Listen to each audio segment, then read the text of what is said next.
একজন দিনমজুরের দৈনিক আয় 300 টাকা হলে মাসে তিনি কত টাকা আয় করে? মাননীয় মডারেটর, মুখে মুখে বাবাকে জবাব দিলাম 9000 টাকা। বাবা আমার কাঁধে হাত রাখলেন, চুলের মাঝে হালতো বিল্লি কেটে বললেন, মা রে, তোর এই বাবা হাই স্কুলের শিক্ষক হিসেবে মাসে 8000 টাকা বেতন পায়। আমি কোনো প্রশ্ন করতে পারিনি বাবাকে। লজ্জায় বাবার মাথাটা নিচু হয়েছিল। পৌরাত্বের দ্বার প্রান্তে দাঁড়ানো বাবার বয়সে চোখ হতে খসে পড়ে জল। জানি না মাননীয় মডারেটর, আমার বাবার বয়সে চোখ থেকে খসে পড়া জল শিক্ষার মানকে কতটা টেনে তোলার যোগ্যতা রাখে।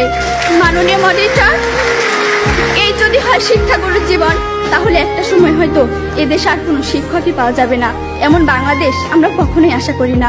মাননীয় মডারেটর, 30 লক্ষ লাশের একটি পাহাড় মারিয়ে আমরা বর্তমানে এসে দাঁড়িয়েছি। 2 লক্ষ মায়ের স্নেহের আঁচলে সাজিয়েছি দেশ। প্রতিপক্ষ বঙ্গবন্ধুর স্বপ্ন, লাখো শহীদের প্রত্যাশা আর বীর জননীর ত্যাগের প্রতিদান দেওয়ার এখনই সময়। আর তার জন্য চাই শিক্ষাক্ষেত্রে অধিক বিনিয়োগের মাধ্যমে টেকসই উন্নয়ন নিশ্চিত করা।